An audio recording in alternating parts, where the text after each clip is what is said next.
Quel est le point commun entre cette photo, celle-ci et celle-là? Genève.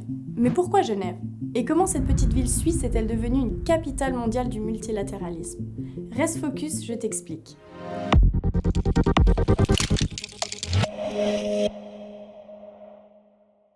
Tout commence en 1815 au Congrès de Vienne. L'Europe sort des guerres napoléoniennes et la neutralité perpétuelle de la Suisse est reconnue. Un atout stratégique, Genève devient un lieu sûr pour dialoguer. En 1859, à Solferino, Henri Dunant découvre l'horreur. 40 000 blessés abandonnés. De ce choc naît une idée, porter secours en temps de guerre.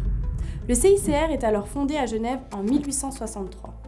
C'est aussi la naissance du droit international humanitaire avec les conventions de Genève. En 1872, Genève accueille la première médiation internationale moderne entre les États-Unis et le Royaume-Uni. Et ce n'est que le début. En 1919, après la Première Guerre mondiale, la Société des Nations s'installe à Genève. La ville devient un centre diplomatique mondial.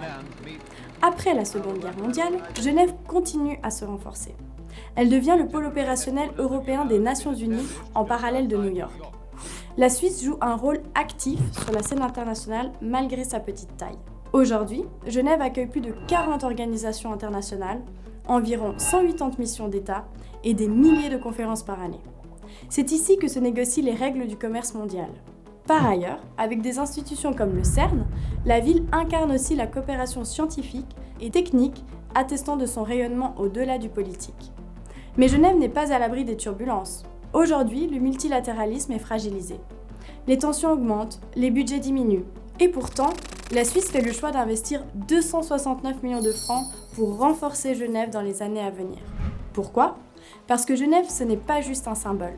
C'est une ville où l'on croise des diplomates, des chercheurs et des humanitaires. Un lieu où la paix se négocie, où les droits humains se défendent, où la science progresse et où la coopération devient réalité.